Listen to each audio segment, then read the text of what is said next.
नमस्कार।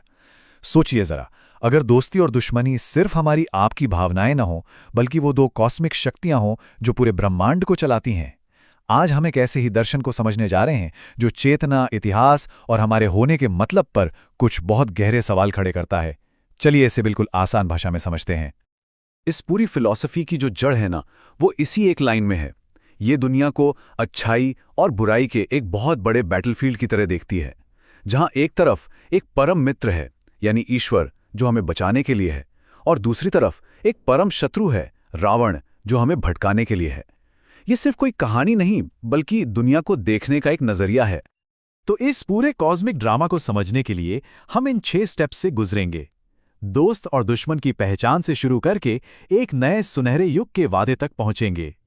तो आखिर इस महान कहानी के मेन कैरेक्टर्स हैं कौन? चलिए सबसे पहले इन दो ताकतों को समझते हैं जो इस फिलॉसफी के हिसाब से हमारी दुनिया की हर चीज को शेप देती हैं। यहाँ पे ना एक बिल्कुल साफ बंटवारा दिखता है।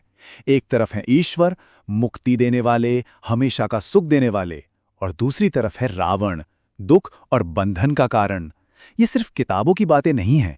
ये इस बात से जाहिर होता है कि एक को प्यार से याद किया जाता है और दूसरे का पुतला, उसे तो हर साल जलाया जाता है ना?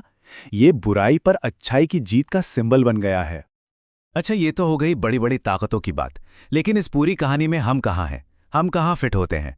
इसका जवाब जानने से पहले हमें ये समझना होगा कि हम असल में हैं कौन। यहाँ एक बहुत ही फंडामेंटल आइडिया सामने आता है कि ये जो शरीर है वो हम नहीं हैं। हमारी असली पहचान आत्मा है, कॉन्शियसनेस, यानी चेतना की एक छोटी सी, कभी न खत्म होने वाली रोशनी। ये शरीर तो बस एक गाड़ी की तरह है जिसे आत्मा चलाती है। और ये आइडिया ना हम सबको एक बहुत बड़े स्पिरिचुअल फैमिली की तरह जोड़ता है।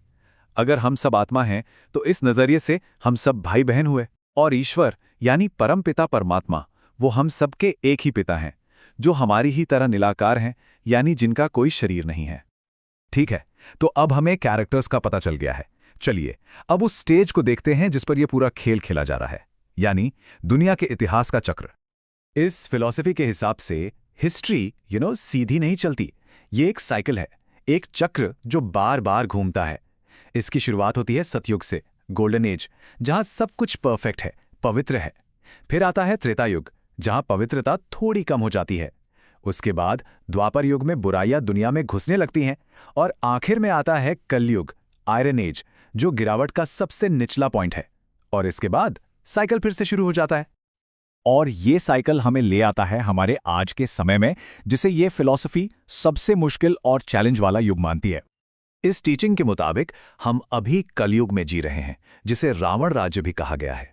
मतलब साफ है कि ये दुनिया अभी उस कॉस्मिक एनिमी के कब्जे में है, जहां गुस्सा, लालच, अहंकार, इन सब बुराइयों का ही राज है। तो कैसा है ये युग? इसे एक ऐसी दुनिया बताया गया है जहां इंसान अपनी असली आत्मिक पहचान भूल चुका है और विकारों के जाल में फंसा हुआ है। ये एक अंधेरी और दुखी दुनिया है, लेकिन सबसे जरूरी बात यह है कि ये हमेशा ऐसी नहीं रहने वाली। इसका बदलना तय है। तो सवाल उठता है कि अगर दुनिया ऐसी गिरी हुई हालत में है तो रास्ता क्या है? बाहर कैसे निकलें? ये फिलॉसफी हमें इससे निकलने का एक बहुत क्लियर रास्ता बताती है। और इसका जो जवाब है ना, वो इस एक इंस्ट्रक्शन में छिपा है। अपने को आत्मा समझ, मुझ बाप को याद करो। मतलब पूरा खेल सोच बदलने का है।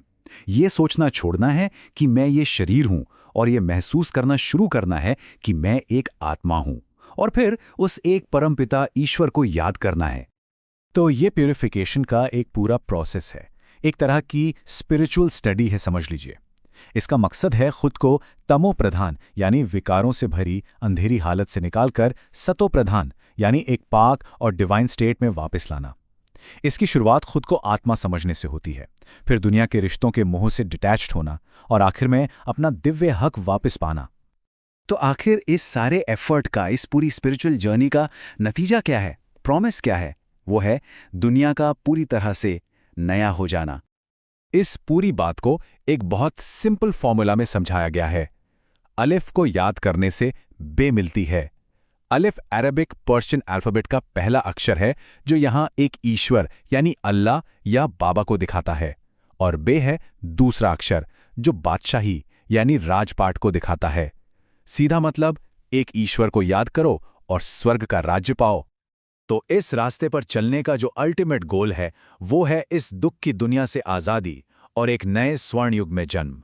ये धरती पर एक ऐसे स्वर्ग की बात है जहां कोई दुख नहीं, कोई बुराई नहीं, सिर्फ और सिर्फ शांति और खुशी है। और जब ये परफेक्ट युग खत्म होगा तो समय का पहिया एक बार फिर से अपनी जर्नी शुरू कर देगा।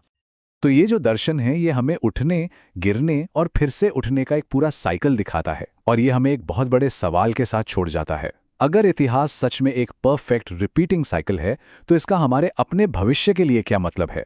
इस पर सोचिएगा जरूर।